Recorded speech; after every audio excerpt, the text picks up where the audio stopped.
wish you'd have got it bigger. Yeah, watch me come back for a sleeve. Yeah. Speaking of sleeves, you've had a gastric sleeve now. Yeah. I've heard of gastric bands, but I've never heard of a gastric sleeve. What the hell is one of those? So, I'd never heard of a gastric sleeve actually. One of my friends had a gastric sleeve and I saw she'd lost loads of weight and I was just like struggling with my weight. So basically a gastric sleeve is where they actually remove 85% of your stomach. So you're just left with a little baby stomach. So my body still functions in the same way. If you imagine a gastric band, that's like a foreign object going into your body. So they tie it around your stomach. But because it's a foreign object, your body can reject it. Okay. And it can make people poorly. It can make people really, really have a reaction to it. A gastric band's like literally like a rubber band type thing just around the stomach to stop this part being used. And that doesn't sound that doesn't sound good. I mean, I'm sure they work, but I think it's like the old school thing of from my research of having the gastric sleeve now, it's not very common that people would have a band anymore. Oh really? Yeah. Because it was really common. Yeah, it was the thing that people had. It was the Ozempic of like 2010. Yeah. Yeah. Everyone was going for it. So now, the gastric sleeve removes 85%. So my body works in the same way that your body works. I just have a little baby stomach. So in turn, it helps me eat less and keep my weight down. And that leads on to like obesity and like my passion. And the reason, like since having the gastric sleeve, I've started sharing more about, well, not sharing more, learning more about obesity, because I thought it was my fault. Like I thought obesity was my fault because I just needed to eat less and move more, which is a typical, like I understand why people would think that, and I understand why I used to think that, because I just couldn't fill myself up, like. Oh, okay. So I'm going to be dead honest. I would, if I see an obese person, I think it's their fault. Yeah. My missus often calls me a fattist. I used to be overweight. This is a great conversation then. I used to be overweight as a kid. My weight fluctuated and I've been overweight before. So I'm all right. I can talk about this. You know, if I had the genetics, I had a six pack all my life, then I'd be a bastard for saying that. But I've been overweight. I got to grips with it. It was my fault. Yeah. But then if I see people that are out of shape, that are, you know, they take the kids to the park and they're just gassed. And I'm like, it's your fault, mate. Yeah. It's your fault. So, yeah, she calls me a fattist, and I guess you're going to change my mind today. I'm going to learn something. So, how was it not your fault that you were obese? Well, I've been obese since I was 5 years old. Okay. Like, well, probably even earlier. Like, from my earliest memory, I was overweight as a young child. How is that my fault? Like, I can't control what I eat as a child. Yeah. And I'm not saying it's my parents' fault, but there's so many things that come into it. So I've started listening to loads of podcasts and researching obesity since losing weight to help other people understand it more as well. Because you're right, like lifestyle, diet, exercise, of course, plays a part of it. Like I could put weight back on if I choose now to not follow a healthy lifestyle, but like there's so many other factors like hormonal, PCOS for women, menopause, perimenopause. Mine was thyroid. Thyroid, exactly. So there's hormonal things going on in the body. There's also genetics. So there's research now that the weight of your parent when you're conceived can have an impact on you as a baby. Okay. So you're born, and that's also a factor. There's environmental factors. Like you go to an airport, you land at the airport, you've not eaten for ages. Or you're on a plane, so you're in the air. They come on the trolley. Do they ever give you fresh fruit? No, it's Maltesers, chocolate fingers, toasties that have been in there for 8 weeks, chips, wine, Coke. A bottle of water at the airport cost me like £4, and I was like, "Are you having a laugh? £4 for a bottle of water. Yeah. So that comes under environmental factors, the cost of healthy fresh food, and how processed everything is that's easy to get. Like, everything is processed, so that plays a part. It's just difficult. And then you land on the plane, there's a vending machine which is full of crisps, biscuits, protein bars, all processed. Yeah. So there's just so much, like, against people that struggle. And then there's also a thing about, like, the nerves in your brain are damaged as well. As you gain weight and lose weight and gain weight and lose weight, your brain that recepts, like, the hormonal signals actually gets damaged. So it stops recognising when you're full, when you're not full. So it's just all confused. So people just eat and eat and eat because they don't feel full. Okay. So what the gastric sleeve does, because 85% of that stomach is gone, like, my stomach is literally tiny, so I can eat like a baby portion. Literally, Bobby's 4 years old. I eat the same size portion. Well, he actually eats more than me because he eats a lot. But it's not just about what you eat, but it's the amount of food that you eat. I was brainwashed by diet culture. Like, my whole adult life, since I was probably even from 13, I was on diets. I was going to Slimming World and I was taught, you can eat as much as you want. These are free foods. You can eat as many potatoes, as much rice, as much pasta, as much chicken. Like, so I was brainwashed that you can have massive portions, it's fine. As long as you've got a third of your plate is speed food, the rest of it, pile on the pasta, make sure you're full. I've always had it in my head that Slimming World make money from people coming back every week, so why the hell would they want people to achieve their weight loss once and for all? Yeah. Surely they'd want to just keep them bouncing. Yeah. So they keep coming back. It's a business at the end of the day. Yeah. And it does work for some people because some people need that, like, little community environment. So I don't want to, like, badmouth if it works for people. Like, it works for people. But for me, I now understand I was never actually learning anything about nutrition, anything about obesity, anything about my body, go into these places, Weight Watchers, Slimming World, all that. And even your average PT is like, oh, eat less, move more, come on, like, just go, go, go. And for me, it just never worked because I just feel like I just wasn't being understood. I was like, I don't know what's wrong with me. There's just something wrong with me. Yeah. And there wasn't anything wrong with me. It's just obesity is a disease, and I just needed to understand how to work with that disease. Right. When did you learn to work with that disease? Was it before the band? No. Or afterwards? It was after. And it was after, as I was losing the weight, I started understanding myself more because there wasn't that, I'd gained a bit of control. Like, it's a tool.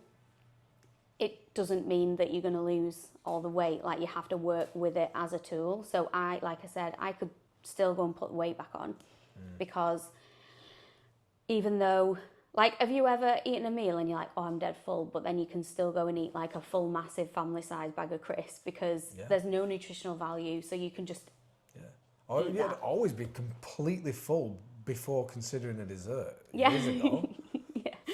So that's, for me, I could still go and eat a family size bag of crisps because I refer to them as slider foods. There's no nutritional value, so they just slide through my stomach, go straight to the intestine. So I can eat and eat and eat them. But I've now learned that, like, protein, nutrients, a balanced diet will give my body what it needs. I don't feel like shit anymore. I didn't realise how shit I felt all the time until I lost the weight. And then I'm like, oh my God, I've got loads of energy. Feel great. So you've kind of cured obesity by regulating portions and eating a balanced whole food diet. Yeah.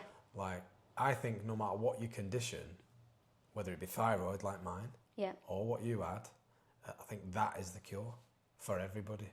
A balanced whole food, portion controlled, or even time controlled eating habits, changing your eating habits. Because my problem was a thyroid problem.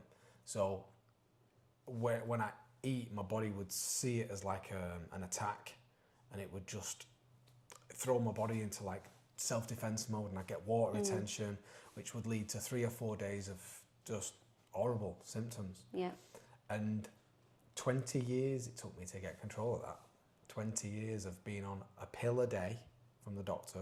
I saw every specialist possible. Even one day I was sat in a guy's shed holding onto rods, getting like electrical pulses put through me by bioresonance therapy it was called. I tried everything, and it wasn't just until I was like 39, I'm 40 now, so just over a year ago, a woman did an elimination diet. She said, right, we're going to eliminate everything that could be a possible stressor to your body. Eliminated gluten, caffeine, dairy. She said, and we're going to follow this whole food, portion control and time controlled eating plan. And I did that, and within a month, I've had asthma for 35 years and I've been on medication every day for it. I've had a thyroid problem for 20 years and I've been on medication every day for it. And it's never been cured, it's just been managed. Yeah. Within a month, those two major life-controlling conditions have gone. Yeah. I don't have a thyroid problem anymore, it's gone. Yeah. It seems I never did have one. It's just that my body was not liking the foods that I was eating. Yes. And if you boil it down, like people think, oh, but that's going to be really complicated. It really is not fucking complicated. You've got one hole. You've got one hole. Just don't put loads of stuff in it. Yeah. And for me, it's intermittent fasting that is the best thing. I've tried everything. I've tried tracking the macros. I've tried all this sort of stuff. Love intermittent fasting. And everything was more work. Tracking, getting my phone out, tracking this, portioning my foods, getting the meal prep. It was more work, which made it more stressful. I've got a high pressure job and I've got kids and all this sort of stuff. I thought, right, if I just stick to this 1 or 2 rules, in this window of time, I'm only going to put decent quality whole food in there, in this one hole. It's actually simpler. My life is simpler, and at 40 now, I'm in the best shape I've ever been. It's amazing. So I think, so if we can bottle that understanding that you've now got and share that with other people, that's what these slimming clubs, doctors, like you go to the doctors, they'll refer you to Slimming World or Weight Watchers. What are they teaching you? Nothing. They teach you to buy their processed Weight Watchers meals. It's that will solve everything.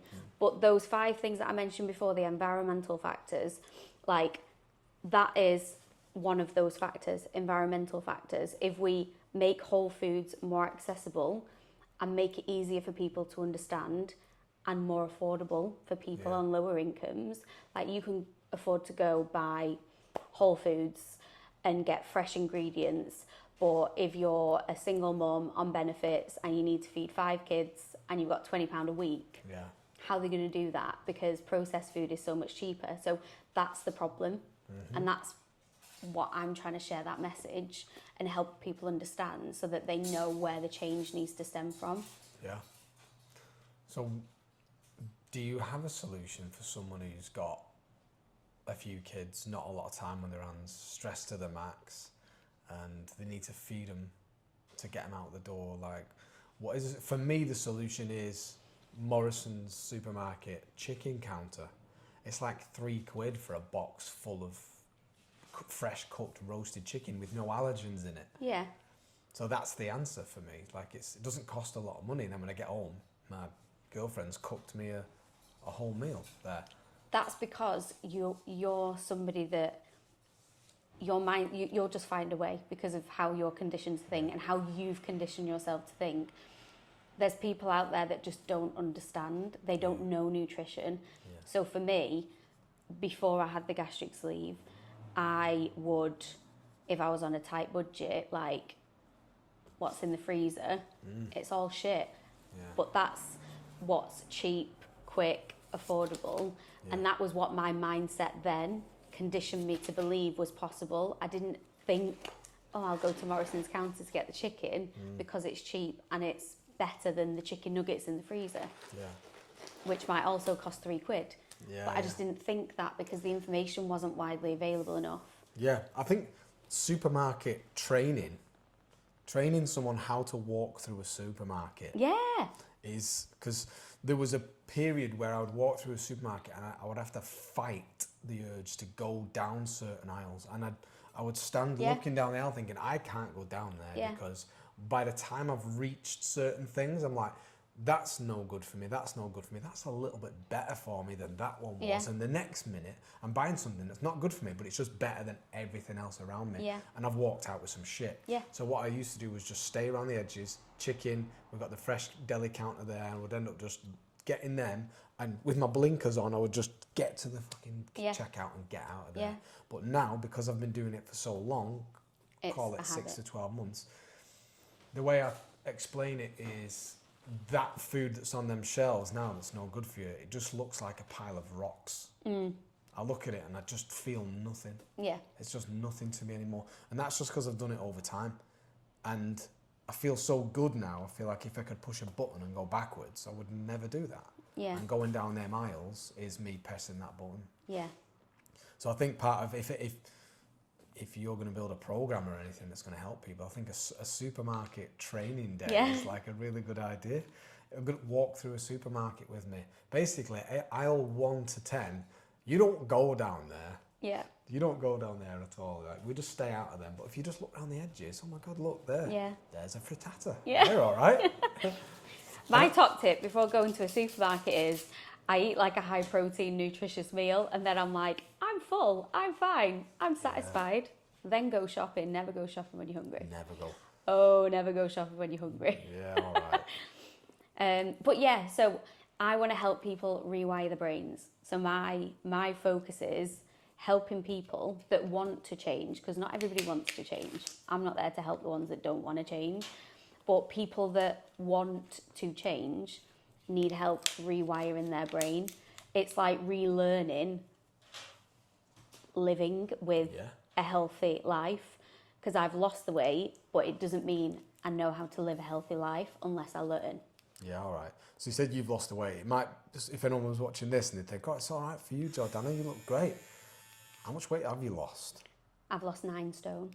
Jesus, that's like a whole person. Yeah. I think my missus weighs less than 9 stone. Yeah. You've...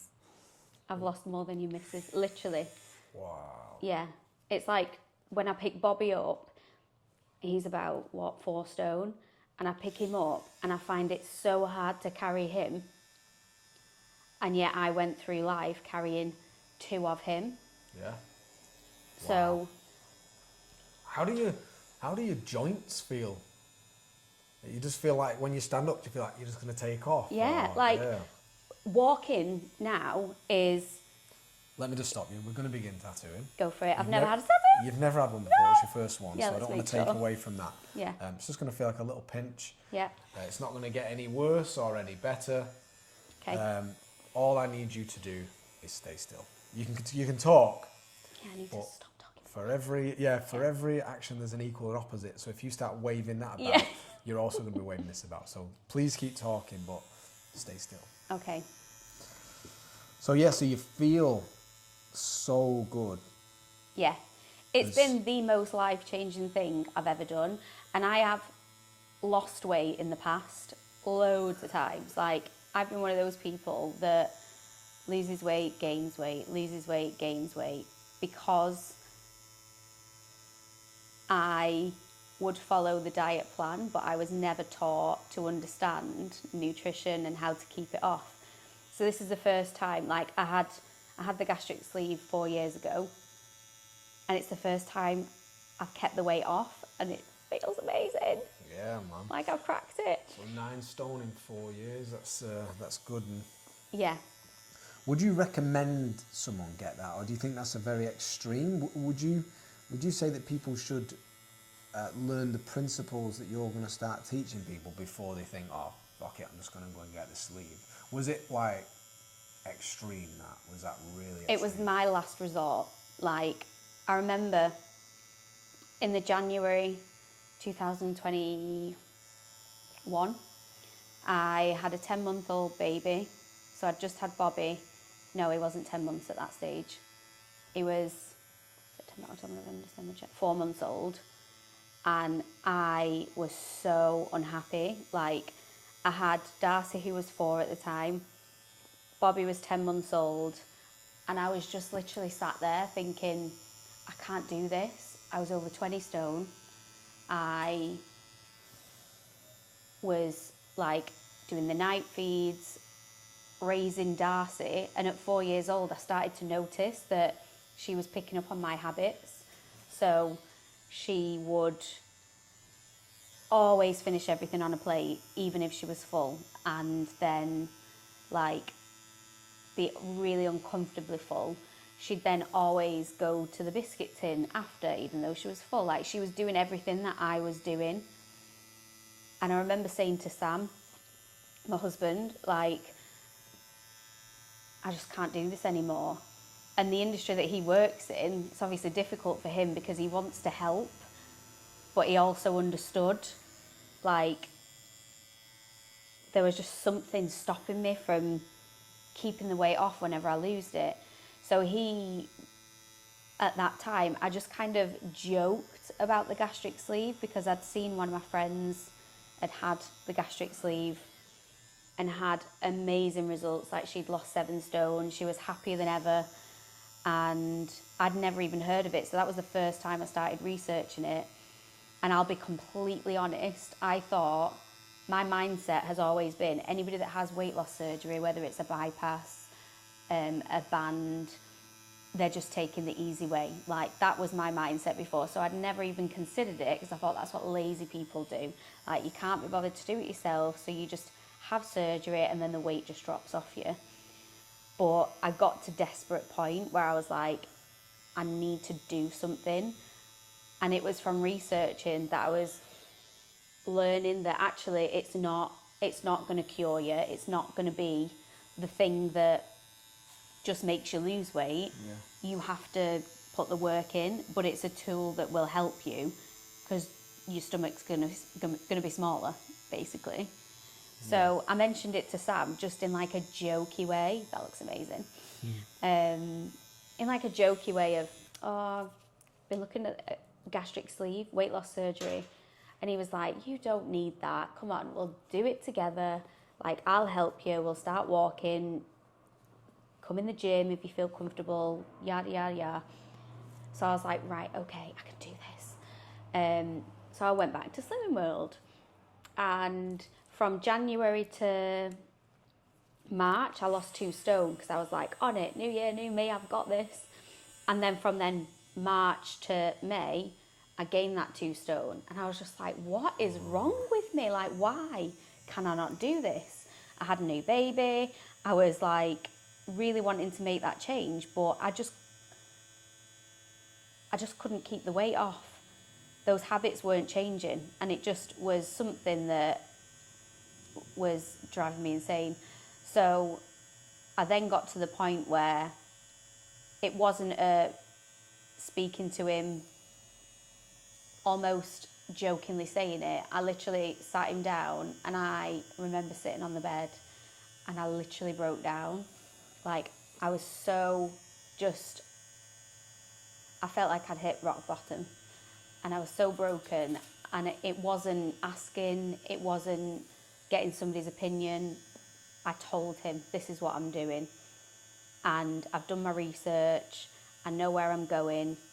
I actually went to Turkey for it because in the UK it would have cost me 13,000, and going to Turkey, flights included, it was £3,200, and that was also a huge fear, obviously, for Sam, me going to Turkey, and it was the best thing I ever did. The company that I went with were incredible. Like, you hear so many like scary stories about Turkey. You only hear the scary stories. Yes. You don't hear the countless positive ones. But I think the main concern with those people is not that it goes wrong there. It's probably the aftercare. So what was the aftercare like? So to compare it to the UK, because I had my gallbladder removed private here I have cover through work. So I had my gallbladder removed, and it's like for like surgery, keyhole surgery. They're taking your gallbladder instead of part of your stomach out. Like, so 45-minute surgery, dead quick. And in the UK, even though it was private, I was literally sent home, like, I had the surgery in the morning, sent home the afternoon. I was throwing up all the way home. Oh my God. Yeah, that's done. That was really quick. Oh my God, I love it. Well done for sitting still. So they sent me home that afternoon, and this isn't knocking the UK, that's just how we do it here. But people usually compare it to what you'd get here. In Turkey, I had the surgery on the Monday. I was there until the Thursday. So they did test after test after test. It was like a full body MOT. Like I knew everything was good, working, healthy. But also when I was there being sick, the nurses were there stroking my back, helping me. I didn't have any of that in the UK. Maybe I'll get myself over there for some teeth now. Oh, yeah. You said you want to inspire other people. And rightly so. I think you've got a lot of value to give now. More so in terms of the education around eating. So people, as a preventative, they don't reach the point that you reached. That would be better, wouldn't it? Yeah. Than saying, oh, everyone should go and get gastric sleeves. It's like, let's not get to the point where we need it. So there's so many tools now that, like, had Ozempic, Mounjaro, those medications, had they have been around when I went for the gastric sleeve, I would have tried those first. Because for me, if you had high blood pressure, you'd take a medication. If you're on thyroid, you'd take a medication to help. The Mounjaro and Ozempic, their hormone, like they help with the hormone, which is one of the factors I was saying about before, to help like your brain receptors. So by taking a GLP-1, that almost acts in an identical way to the gastric sleeve, where the full signals are working. Yeah. Your brain recognizes when you're full. So those are also tools to help somebody learn, build new habits, break the cycle of losing weight and gaining weight. And for me, like, if that was around, I would have gone down that route as well to help me whilst I was learning about nutrition and how to do it. Yeah. So what do you intend to do? You're on a journey to help people. What's the plan? Personal brand, I guess. Make a lot of content. I need to be careful what I say because it's not yet out there. Oh, okay. But yeah, my mission is to help people that struggle with obesity understand that it's not their fault, and that there are tools available to help, whether you choose to do it through lifestyle changes, diet, exercise, or you choose to do it with lifestyle changes and you need a tool to help you. GLP-1s, gastric sleeve, gastric bypass. I want to help the rewiring of the brain. So I want to help people learn about building new habits, learn about nutrition, learn about fancy ways of getting your exercise in when you're a working mum. Like, I work 40 to 50 hours a week, then I have kids, then I have a business, then I have an Instagram platform. Like, I don't have time, but I habit stack. And these are things that I've learned from personal development. So habit stacking, doing the school run, walking back, listening to a podcast, so I'm getting my personal development. But when I'm doing the school run now, I walk there instead of drive there, because I'm often stuck in traffic. I do exactly the same with my morning commute. It's always podcasts or learning something that I'm going to be doing that day. Habit stacking, that I realise it. That's good. Yeah. So what would you like to leave people with a message? Maybe it's that it's not their fault and that there is a solution. Yeah, it's not your fault. And the minute you stop putting that pressure on yourself that you're an embarrassment or you're a failure or like this is your fault, if you just accept that there's so many factors to being obese and there's so many reasons to it and there's so much support out there that you can source yourself, because I think the support that's handed to you through doctors isn't the support that we necessarily need. No. So get on Instagram, get looking at what information's available. I love listening to Mel Robbins, Zoe, the Science Nutrition podcast, that's another one, to understand the science behind it. And once you start understanding the science, it then relieves that pressure and you can just make those informed choices. All right. Let's get skinny and stay skinny. And let them.